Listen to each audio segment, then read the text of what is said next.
मैं भारत को भारतीयता की मान्यता के आधार पर फिर से खड़ा करना चाहता हूं, उस काम में लगा हूं।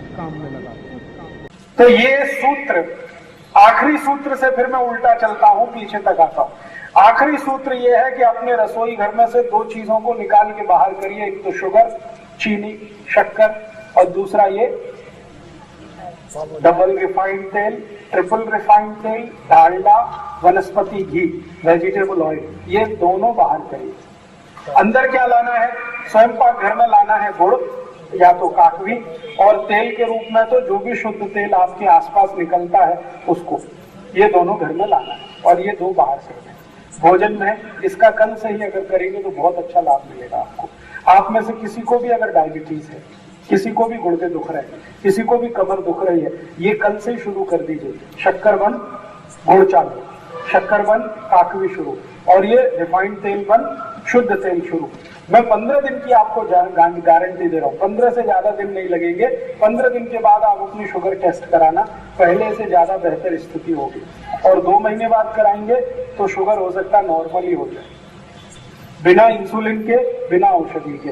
ये गुर्दे दुखना अपने आप बंद हो जाएगा, कमर दुखना अपने आप बंद हो जाएगा, पेट में एसिडिटी अपने आप खत्म हो जाएगी, ये चला ही जाएगा।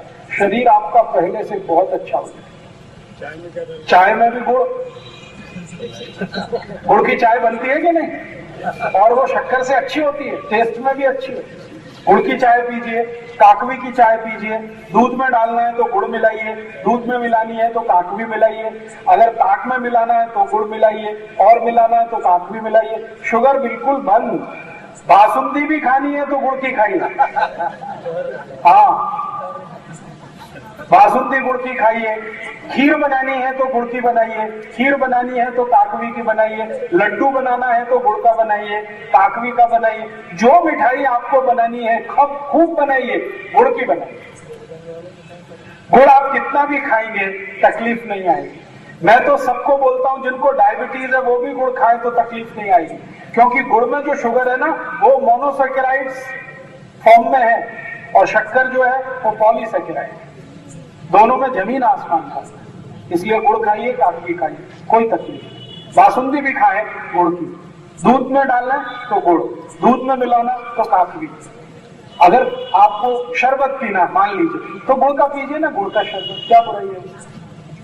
नींबू की शिकंजी बनानी है गुड़ में बनाइए, काकवी में बनाइए, शक्कर बिल्कुल बंद कर दीजिए। तो यहां से ये सूत्र था आज के विषय का आखिरी सूत्र, शक्कर और वेजिटेबल ऑयल, डालडा, ये घर के बाहर।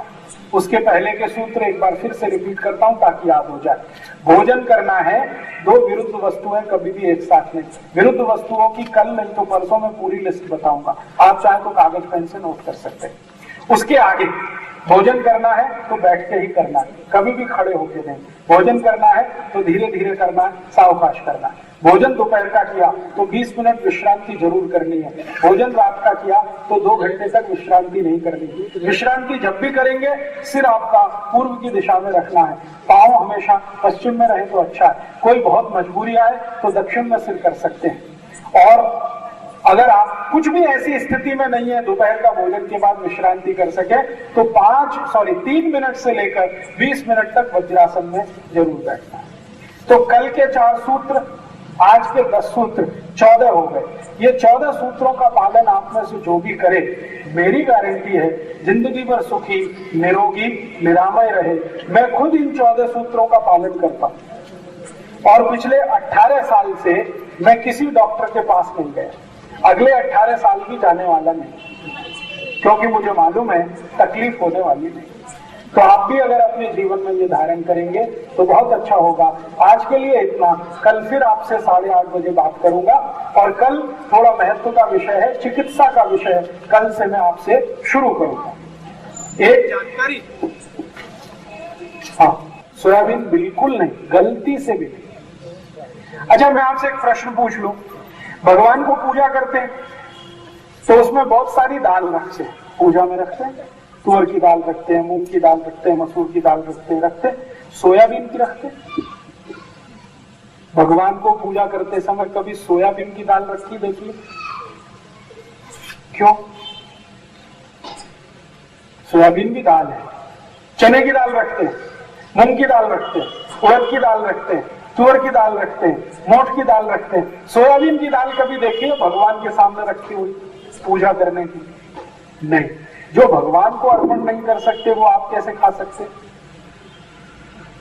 सोयाबीन की गलती से भी ना दाल खाइए ना तेल खाइए। तो समझ लीजिए बीमारियां भी सबसे ज्यादा उसी के कारण। ये जो सोयाबीन है दाल के रूप में या तेल के रूप में, ये शरीर को कभी भी हजम नहीं होता। या दूसरे शब्दों में कहूं तो सोयाबीन का कुछ भी आप खाएं, शरीर उसको डाइजेस्ट नहीं कर सकता, उसका पाचन नहीं कर सकता, क्योंकि उसको पचाने के लिए जो कुछ एंजाइम्स चाहिए वो है ही नहीं मनुष्य के शरीर में।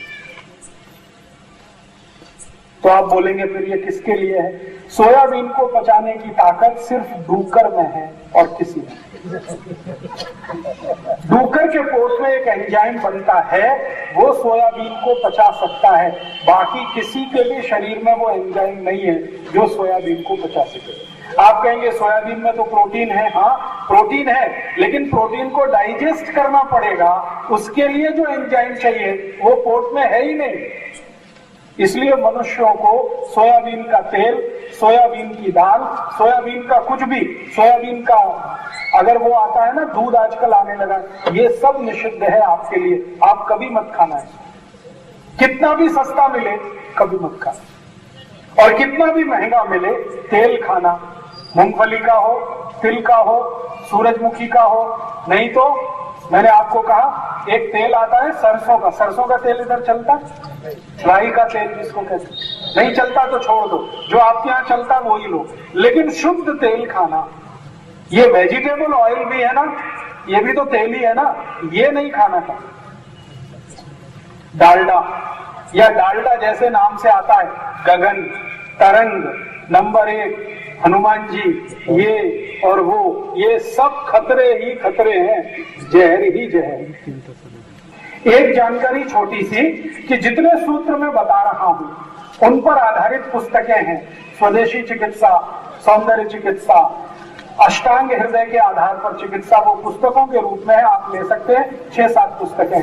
और मेरी व्यक्तिगत अपील है कि हमारे अभियान, हिंद स्वराज अभियान का, हमारे बहुत सारे कार्यकर्ताओं का बनाया हुआ खादी का कुछ कपड़ा यहाँ आया है, आप अगर उसे खरीदेंगे तो हमारे आंदोलन को और अभियान को कुछ फंड्स उसमें से मिलेंगे और उससे हम अपने काम को आगे चला सकेंगे। हम किसी से डोनेशन नहीं लेते हैं, लेकिन खादी बेचकर जो फंड्स आते हैं उससे इस अभियान को आगे बढ़ाते हैं। तो खादी भी है, पुस्तकें भी हैं, आप लें। आपका आभार, बहुत धन्यवाद। कल हम आएंगे, ठीक समय से आने की कोशिश करेंगे तो ज्यादा बताने में सुविधा होगी। धन्यवाद।